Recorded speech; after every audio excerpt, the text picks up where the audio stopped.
Hey everyone, my name's ZacharyNehring. I am up here in Savonlinna, Finland for about 11 months. If you're new to my channel, I'll give you an update. The last time I did a video on Finland was, maybe about 4 months ago, or close to 4 months ago when we first got here. Um, I'm from Kansas in the US, and I'm here on a dual degree program. And I'm going to open up a window real fast.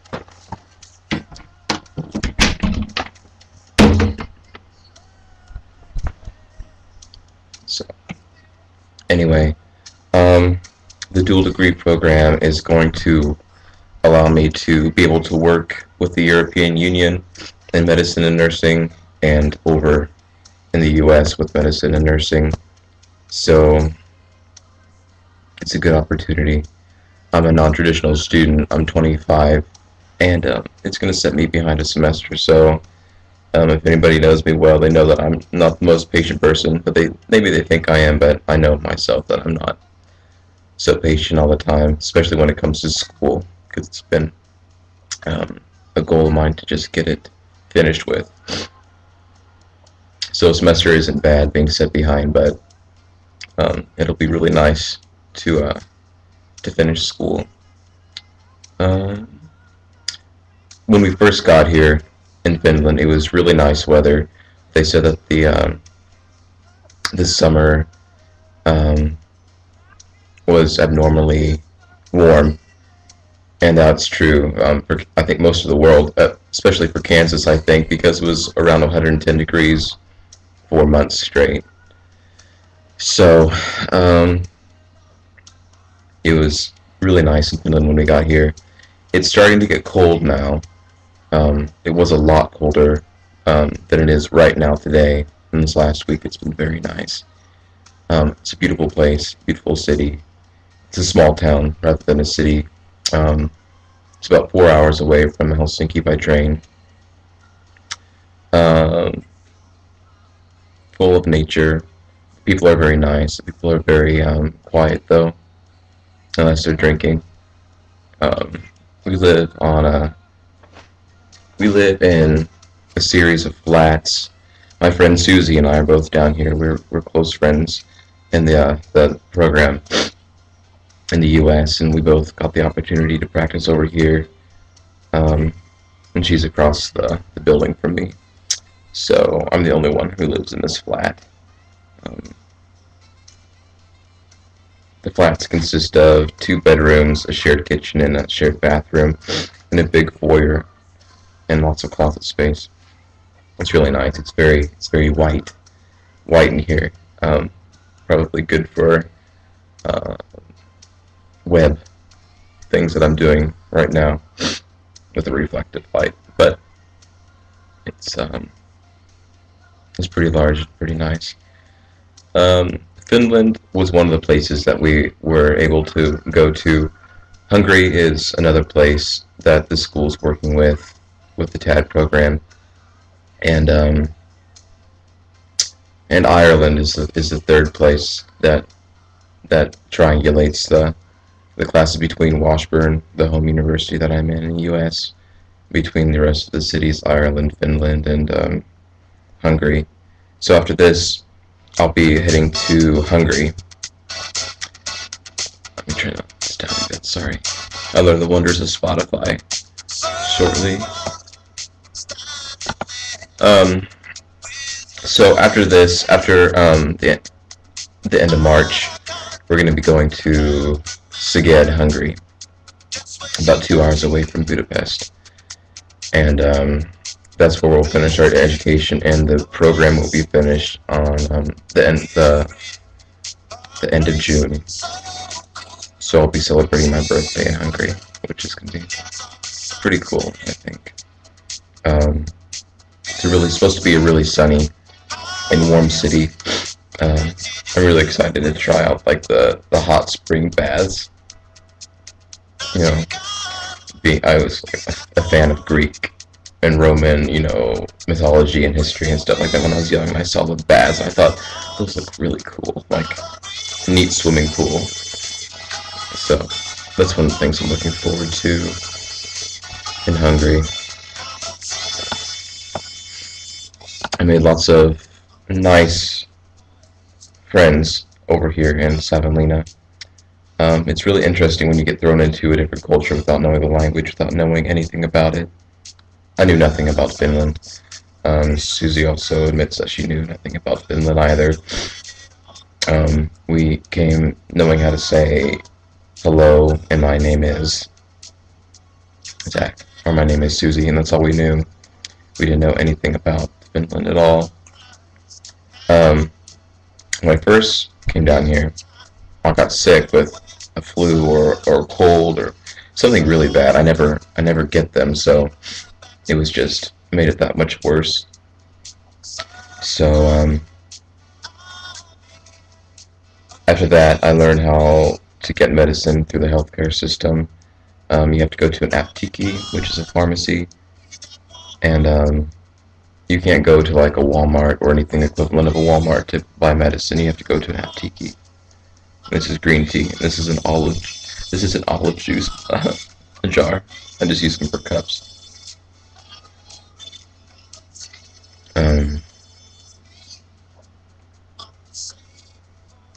It's a neat experience. At days, there are times when I'm thinking, what did I do? Did I really need to do this? And did I make the right decision? And most of those answers are yes. I didn't need to do this, but I wanted to do this. Yes. Is it a great experience? Yes. Is it a hard experience? Yes. Some days it's a lot harder. You miss home. Being a non-traditional student, you feel like the time you're spending here could be used at home, finishing your core education and just finishing and becoming what you set out to be. But that's where my impatience lies, and I always have to remind myself about that. It's a great it's a wonderful opportunity. It's a opportunity unto itself. In many ways, you do appreciate the things that you left behind from home. You appreciate your family. You appreciate your friends. You appreciate what you have had back in the U.S. Even the silly things.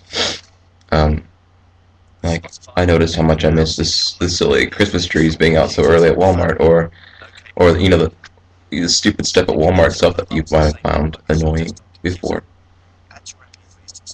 I posted a lot of these comments on my Facebook in videos before, but I'm kind of summarizing it now for you in this YouTube video if you can't get to my Facebook. The teacher who set up this program, Dr. Carson, she passed away. She passed away after this program came to a realization, and you know, she passed away because of breast cancer, and I never knew her. I started the nursing school just as she passed, and she had a blog. I read some of her blog, and she would have been a great person to know. And this is her soul. I can't think of the name. This program is her life. Moving on, is her life still living in another form? So I never knew her, but she was absolutely respected because I went to her memorial about a month after she passed away, and all the teachers went, and I sat in the back of the room because I didn't know anybody at the time, and I just wanted to get to know who this person was.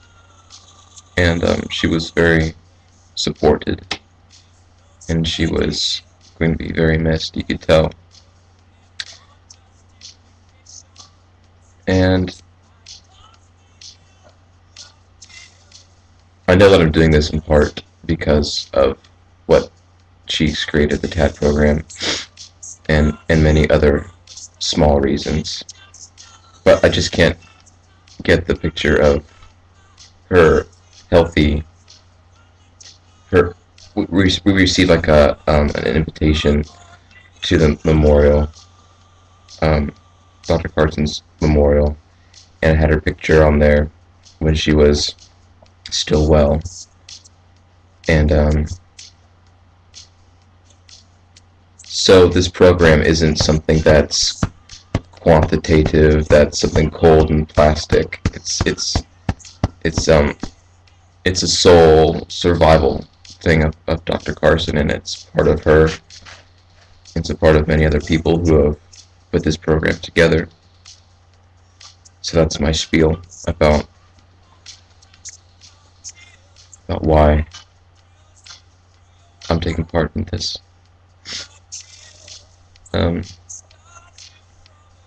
Finland has a neat healthcare system. It's really good.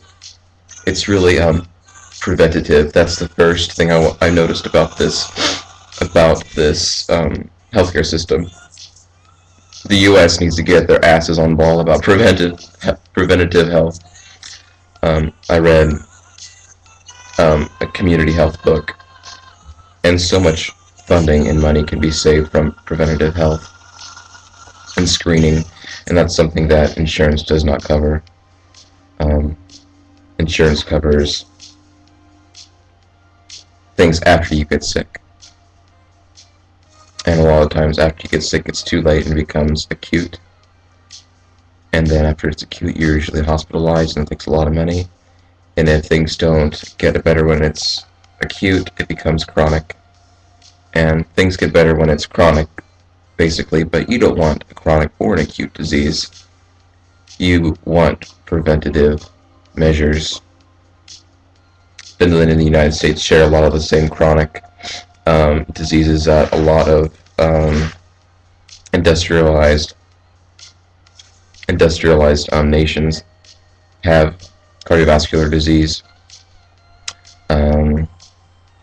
heart disease, hypertension, obesity, overweight, a large prevalence of smoking. There is extreme alcoholism down up here in Finland, and it's nothing to be ashamed of. There are a lot of factors that play into this alcoholism. It could be because of past family experience. If your father or your mother did it, then it's more likely to be handed down to you. And they could have done it because of equally the same reasons. There's an extreme darkness up here, a literal darkness. The sun goes down early, and work still has to be done. So sun plays, I think, a big part of why people get depressed, why people turn to alcohol, why people need to feel numb and their inhibitions lowered. You can't be depressed all the time. And alcohol is an easy source to quickly take that away. And also the European economy is not doing as well as it was, just like the rest of the world. So there's job layoffs and things like that. But Finland, in its small numbers, I think is doing pretty well compared to other countries such as Greece. And we'll get to that maybe in another video session.